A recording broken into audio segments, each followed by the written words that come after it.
Hello students, आज हम बात करेंगे नर्वस सिस्टम पार्ट 3 के बारे में। इसमें हम समझेंगे ऑटोनोमिक नर्वस सिस्टम, जिसमें हम बात करेंगे पैरासिम्पैथेटिक और सिंपैथेटिक नर्वस सिस्टम के बारे में। साथ ही साथ हम समझेंगे स्टिमुलस, नर्व इम्पल्स और उसके मैकेनिज्म के बारे में।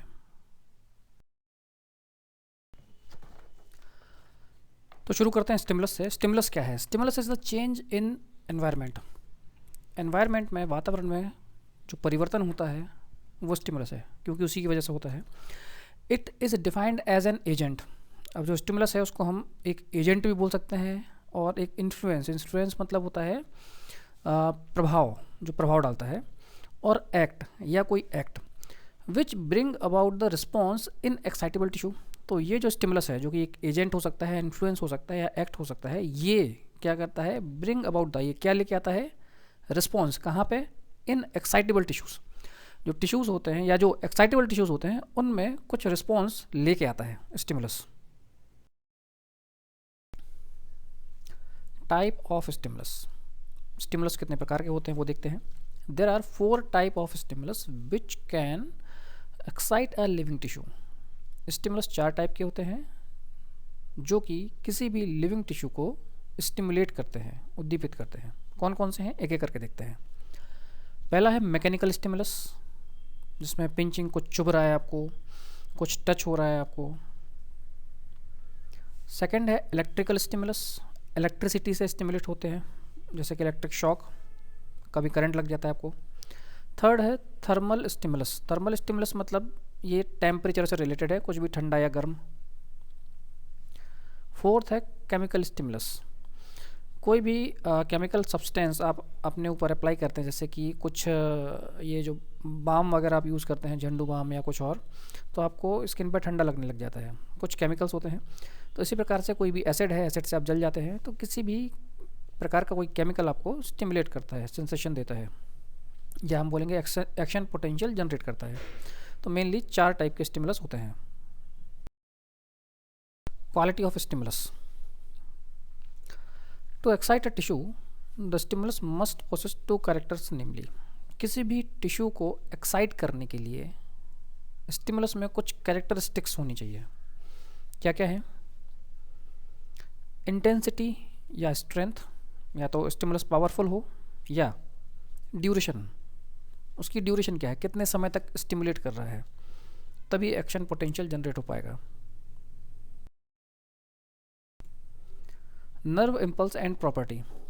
अब नर्व इम्पल्स को आपको याद रखना है इलेक्ट्रिकल इम्पल्स से समझने के लिए। जैसे कि आपके कमरे में एक बल्ब लगा हुआ है या कोई भी इलेक्ट्रिकल इक्विपमेंट है, टीवी है, तो आपने स्विच ऑन किया, स्विच ऑन करते ही वो बल्ब या जो ट्यूबलाइट है वो रोशनी देने लग जाती है, वो स्टार्ट हो जाती है। ठीक, अब ऐसा क्यों हुआ? आपने स्विच ऑन किया तो वहाँ से वो इलेक्ट्रिसिटी की इम्पल्स उस बल्ब या हम बोले उस ऑर्गन तक पहुंची, इसलिए उसने काम करना शुरू किया। ठीक है, तो नर्व इम्पल्स को समझते हैं अब। An electrical signal that travel along a nerve fibre in response to a stimulus.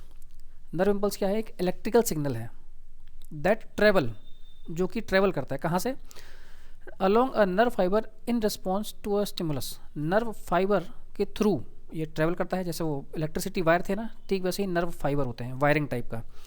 तो नर्व फाइबर से ये ट्रैवल करता है in response to a stimulus. जब भी कोई स्टिमुलस आता है, जनरेट एक्शन पोटेंशियल जनरेट करता है, तो इलेक्ट्रिकल सिग्नल ट्रैवल करता है नर्व फाइबर के थ्रू।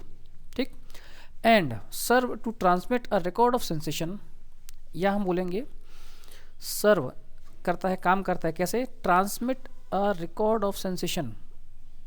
जो स्टिमुलस है उसने एक्शन पोटेंशियल जनरेट किया, सेंसेशन जनरेट किया, वो सेंसेशन को या उस सेंसेशन के रिकॉर्ड को ट्रांसमिट करता है।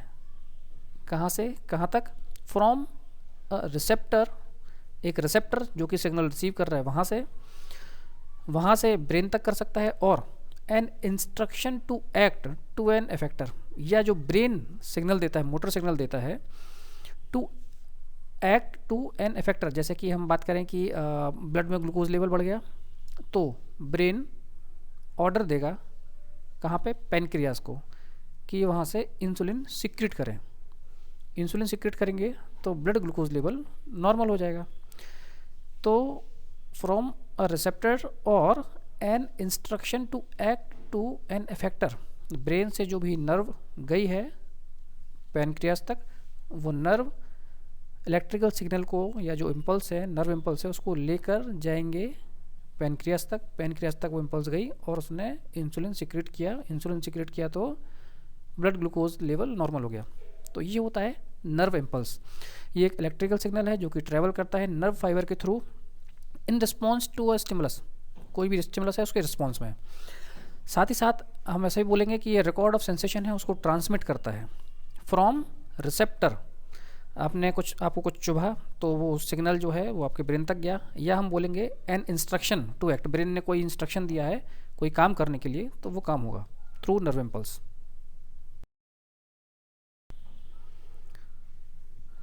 अब नर्व इम्पल्स और इनकी प्रॉपर्टी के बारे में बात करनी थी, तो प्रॉपर्टी एक एक करके देखेंगे। तो सबसे पहली जो है वो है एक्साइटेबिलिटी, एक्साइटेड होना।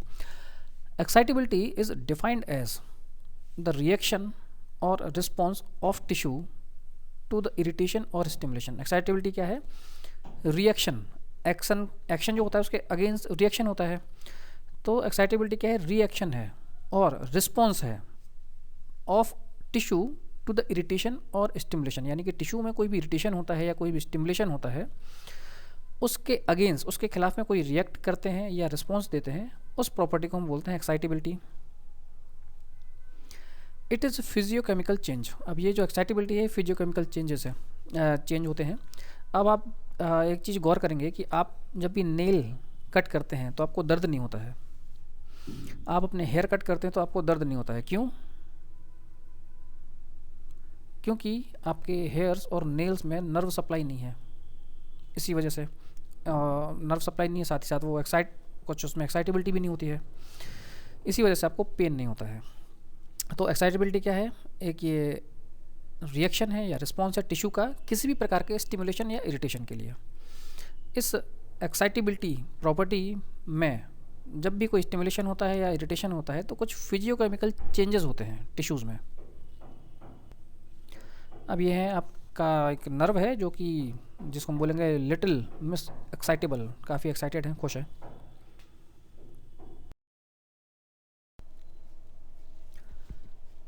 सेकंड प्रॉपर्टी जो है वो है कंडक्टिविटी। कंडक्टिविटी मतलब क्या होता है? जैसे हम बोलते हैं ना, कंडक्ट करना।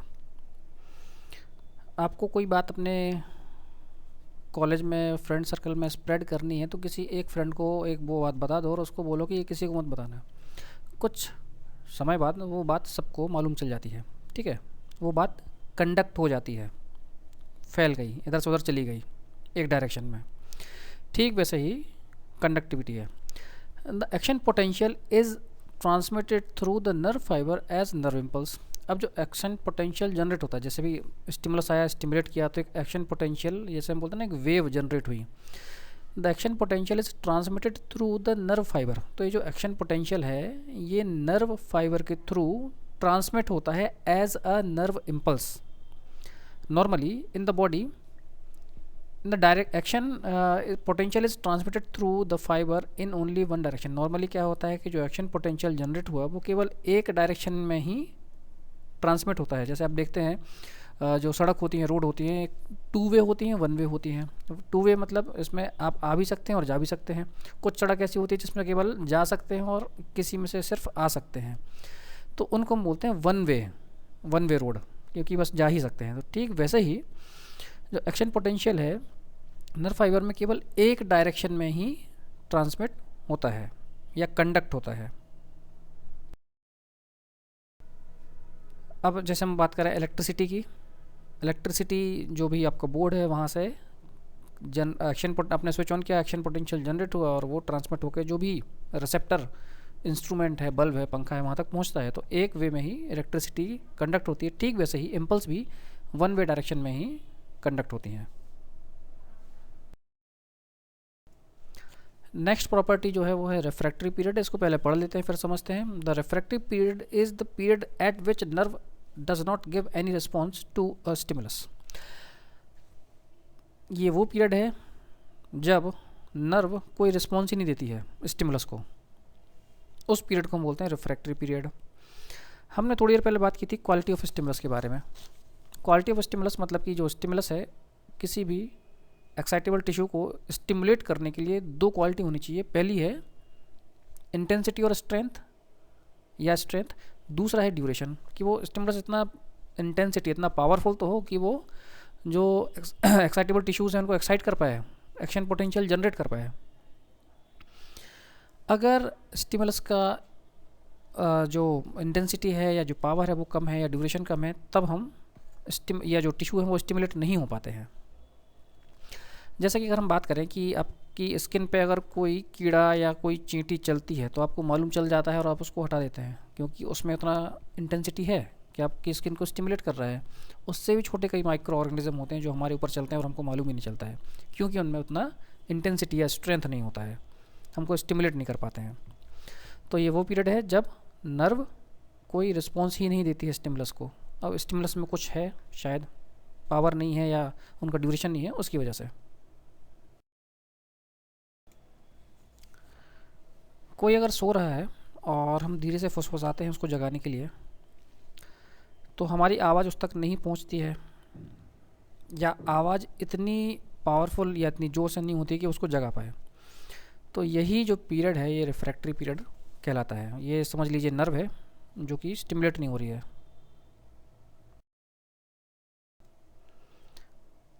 समेशन यानी कि सम मतलब जोड़ना मिलना, या हम बोलेंगे संगठन में शक्ति है।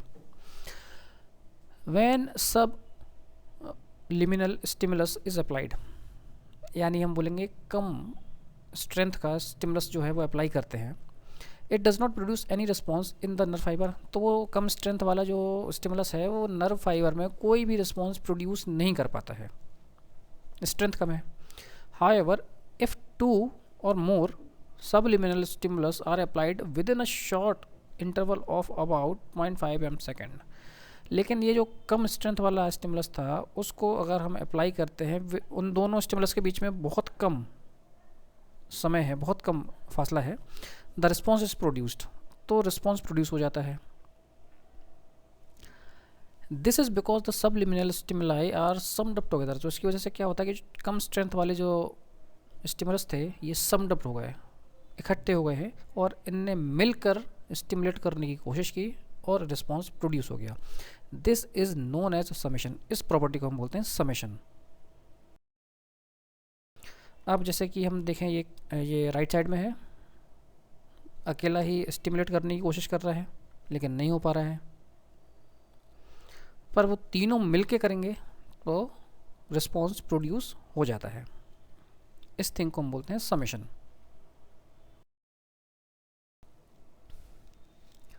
नेक्स्ट प्रॉपर्टी है वो है अडाप्टेशन। अडाप्टेशन यानी अडाप्ट करना, जिसको हम बोलते हैं अनुकूल हो जाना। While stimulating nerve fiber continuously, excitability of the nerve fiber is maximum in the beginning. Nerve fibre को अगर हम कंटिन्यूसली लगातार स्टिमुलेट करते हैं तो जो एक्साइटेबिलिटी है, जो फर्स्ट प्रॉपर्टी हमने देखी थी, वो एक्साइटेबिलिटी मैक्सिमम में होती है, सबसे ज़्यादा होती है इन द बिगिनिंग, शुरुआती फेज में।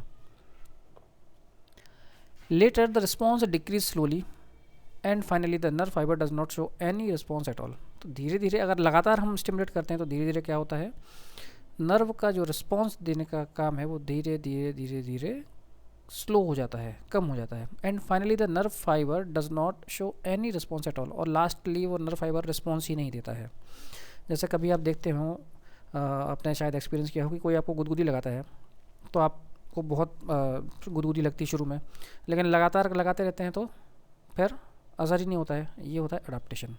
लाइक ड्रग डोज, या हम जिसको बोलते हैं कि पेशेंट को पहले 20 mg ड्रग एक्शन करती थी, फिर उसके बाद लगातार हम देते रहते हैं तो 20 mg ड्रग से कोई एक्शन ही क्रिएट नहीं होता है। This phenomena is known as adaptation और अकोमोडेशन। तो इस फिनोमेना को हम बोलते हैं अडाप्टेशन और अकोमोडेशन। एक और एग्जांपल समझ लेते हैं। कभी ये पोल्ट्री फार्म जो होते हैं, जहाँ पे मुर्गी पालन केंद्र जो होते हैं, जहाँ मुर्गियों को पाला जाता है, तो पोल्ट्री फार्म के आसपास आप जाएंगे तो आपको बहुत बहुत स्मेल आएगी। लेकिन वहाँ पर आप खड़े रहेंगे या कुछ समय बिताएंगे तो धीरे धीरे धीरे आपको स्मेल आनी बंद हो जाती है। क्यों? सेम रीज़न है। While stimulating nerve fibre continuously excitability of the nerve fibre is maximum in the beginning. तो शुरुआत में क्योंकि नर्व फाइबर की जो एक्साइटेबिलिटी है ज़्यादा रहती है या वो मैक्सिमम नंबर में होती है तो आपको बहुत तेज़ स्मेल आती है। लेकिन लगातार अगर आप उसी स्थिति में या वहीं पे बने रहते हैं तो धीरे धीरे धीरे रिस्पॉन्स जो है वो कम होना शुरू हो जाता है। एक और एग्जांपल ले लेते हैं। कभी अगर आप हाई एल्टीट्यूड पे जाएंगे, जैसे ट्रैकिंग करने के लिए जाते हैं हम पहाड़ों पे, तो क्या होता है कि जो भी आपके कोच रहते हैं आपको पहले ऊंची जगहों पे ले जाते हैं और वहाँ पे एक दिन या 2 दिन वहाँ पर आपको रहने देते हैं कि आप रहिए वहाँ पे, वहाँ के माहौल में ढल जाइए। तो उसको हम बोलेंगे अडाप्टेशन या accommodation.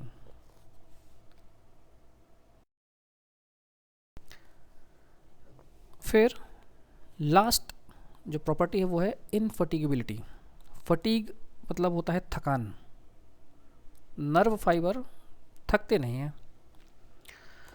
A nerve fibre can not be fatigued even if it stimulated continuously for long time. लंबे समय तक भी अगर स्टिमुलेट करते जाएं तो ये फटीग नहीं होते, यानी थकते नहीं है। अडाप्ट हो जाएंगे, अडाप्टेशन हो जाएगा, लेकिन ये थकेंगे नहीं। The reason for this is the nerve fibre can conduct only one action potential at time. इसका रीज़न क्या है कि ये केवल एक एक्शन पोटेंशियल को कंडक्ट करते हैं एक टाइम पे। Muscle fibre get fatigued easily when we run और स्विम। अब जैसे अगर आप थोड़ा कंपैरिजन करें नर्व फाइबर और मसल फाइबर के बारे में, तो नर्व फाइबर फटीग नहीं हो रहे, थक नहीं रहे हैं। लेकिन अगर आप बात करें मसल फाइबर की, तो मसल फाइबर जैसे कि जिनसे हमारी जो स्केलेटल मसल बनी हुई है, आप कभी भी रनिंग करेंगे, दौड़ेंगे, स्विमिंग करेंगे तो आप थक जाते हैं एक स्टेज के बाद। तो मसल फाइबर क्या है कि जो फटीग्ड हो जाते हैं, और नर्व फाइबर फटीग यानी कि थकते नहीं हैं। अब नर्व फाइबर में थकेगा नहीं, ये थकते नहीं है, भले ये अडाप्ट कर लें, रिस्पॉन्स ना दें, लेकिन ये थकेंगे नहीं।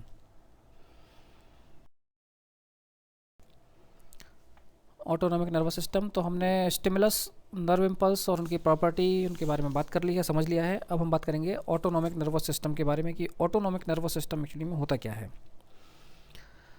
ANS यानी कि autonomic nervous system is primary considered with the regulation of visceral function of the body, so it is also called vegetative और involuntary nervous system। जो ऑटोनॉमिक नर्वस सिस्टम है, ये इसका काम क्या है, जितने भी विसरल फंक्शन है यानी कि जितने भी ऑर्गन हैं हमारे, उनको कंट्रोल करना या उनको रेगुलेट करना। अभी ऑटोनॉमिक नर्वस सिस्टम है तो आप समझ लीजिए ये ऑटोमेटिक है, ये इनवॉलेंट्री है, हमारी इच्छा से काम नहीं करेगा, ये ऑटोमेटिकली अपने आप काम करेगा। So it is also called vegetative और इनवॉलेंट्री नर्वस सिस्टम, इसलिए इसको हम वेजिटेटिव या इनवॉलेंट्री अनैच्छिक नर्वस सिस्टम भी बोलते हैं। Division of ANS, from an anatomical and physiological point of view the autonomic nervous system is divided into 2 division. अगर हम देखें एनाटॉमिकली देखें स्ट्रक्चर वाइज या फिजियोलॉजिकली यानी कि function wise, autonomic nervous system is divided into 2 division. तो ANS को 2 division में डिवाइड किया गया है। पहला है सिंपैथेटिक डिवीज़न, दूसरा है parasympathetic division.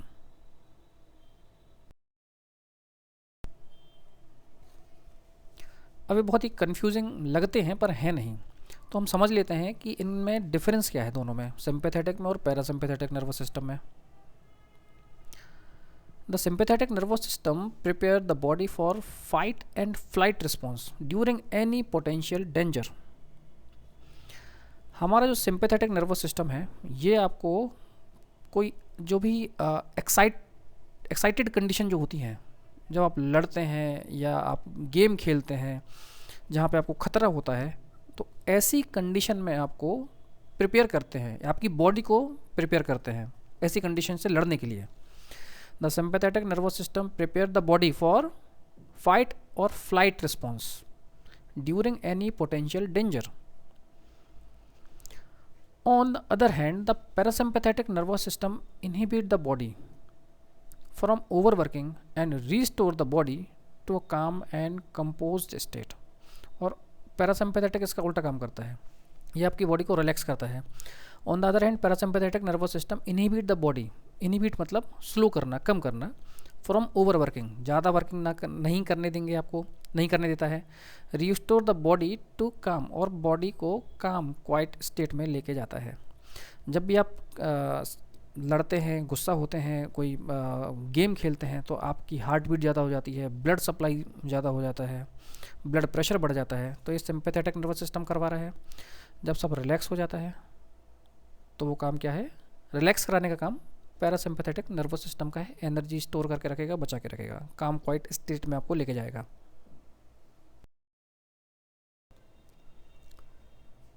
Sympathetic nervous system, the sympathetic nervous system direct the body's rapid involuntary response to dangerous और स्ट्रेसफुल सिचुएशंस।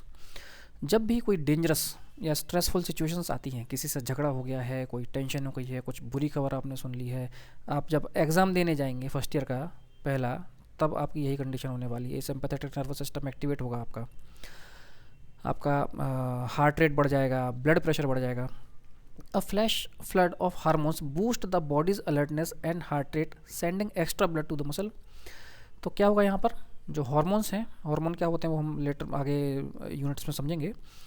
तो हार्मोन्स का एकदम बाढ़ आ जाती है उनकी।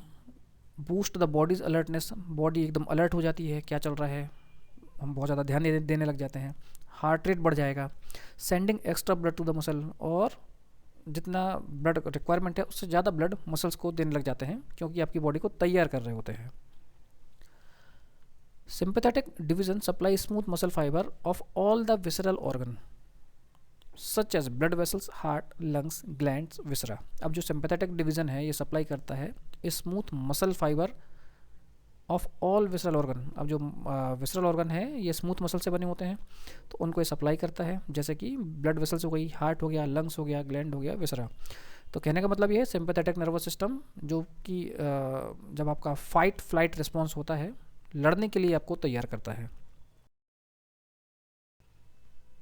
ये आपका सिंपैथेटिक नर्वस सिस्टम है जो आपको एकदम लड़ाई के लिए तैयार कर रहा है, जोश बढ़ा रहा है अंदर।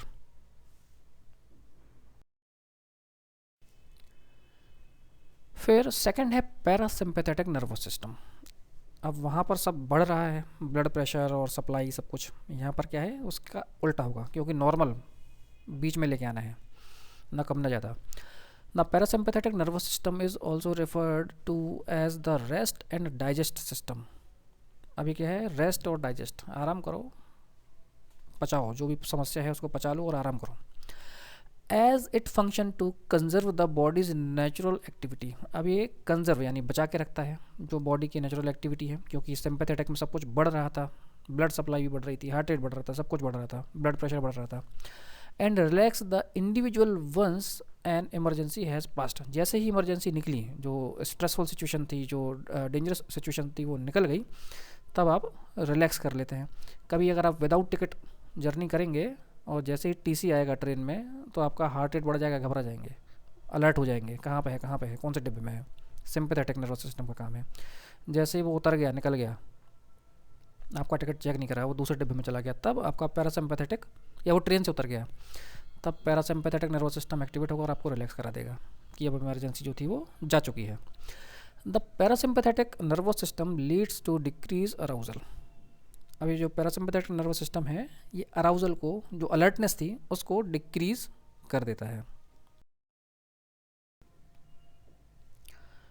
अब हमने जब नर्व की बात की थी तो स्पाइनल और क्रेनियल नर्व की बात की थी, है ना। तो अब यहाँ पे समझिए, the cranial portion of parasympathetic division, जो पैरासिम्पैथेटिक डिवीजन है उसका जो क्रेनियल पोर्शन यानी जो क्रेनियल नर्व है, in brain stem innervate the, brain stem से जो नर्व्स निकल रही हैं, क्रेनियल नर्व, वो कहाँ पर नर्व सप्लाई कर रही हैं, the blood vessel of the head, neck and many थोरेको abdominal viscera. Thorax abdomen के विसरा को, हेड को और नेक को सप्लाई कर रहे हैं। The sacral segment of spinal cord, जो सैक्रम लोअर सेगमेंट होता है स्पाइनल कॉर्ड का, the sacral segment of the spinal cord innervate, यानी इनर्वेट मतलब नर्व सप्लाई कर रहा है वहाँ पे, कहाँ पे कर रहा है, the smooth muscles from forming the wall of viscera and gland such as large intestine, liver, spleen, kidney, bladder, genitalia etc. तो क्रेनियल और स्पाइनल सेगमेंट हैं, ये अलग अलग एरिया को सप्लाई कर रहे हैं, उसके बारे में बताया है। ये आपका पैरासिम्पैथेटिक नर्वस सिस्टम है जो आपको कहता है रिलैक्स, कोई समस्या नहीं है, टेंशन जा चुकी है, रिलैक्स हो जाइए, काम क्वाइट हो जाइए। अब सिंपैथेटिक पैरासिम्पैथेटिक डिवीज़न जो है, इसमें कौन सी नर्व क्रेनियम से क्रेनियल नर्व्स हैं या कौन सी स्पाइनल नर्व है उनको देख लेते हैं। तो सिंपैथेटिक डिवीज़न में 12 थोरेसिक जो स्पाइनल नर्व होती हैं, तो 12 थोरेसिक और first 2 lumbar segment of spinal cord. Parasympathetic में क्रेनियल नर्व है 3rd, 7, 9, 10 और सेक्रल है 2, 3, 4, ये पैरासिम्पैथेटिक में आती है।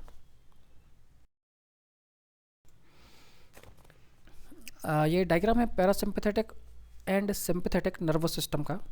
लेफ्ट साइड में देखेंगे पैरासिम्पैथेटिक नर्व्स है और राइट साइड में सिंपैथेटिक नर्व है। तो लेफ्ट साइड से शुरू करते हैं। लास्ट स्लाइड में हमने देखा था पैरासिम्पैथेटिक में क्रेनियल 3, 7, 9, 10 ये जो ऊपर से आ रही हैं, और नीचे देखिए सैक्रल 2, 3, 4 ये सप्लाई कर रहे हैं पैरासिम्पैथेटिक नर्वस सिस्टम को।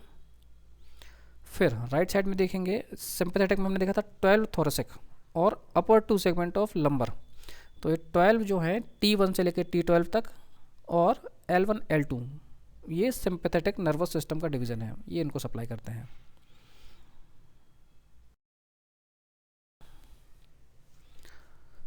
तो हमने autonomic nervous system sympathetic parasympathetic उसके बारे में समझ लिया है और स्टिमुलस नर्व इम्पल्स के बारे में भी समझ लिया है। कोशिश करेंगे कि जो नेक्स्ट क्लास रहे वो लास्ट रहे इस यूनिट की, जिसमें हम बात करेंगे CSF, composition, circulation, function, reflex arc, reflex action और रिफ्लेक्सेस के बारे में, और ऑटोनोमिक फंक्शन जो कि पेन और ऑटोनोमिक लर्निंग एंड बायोफीडबैक इसके बारे में।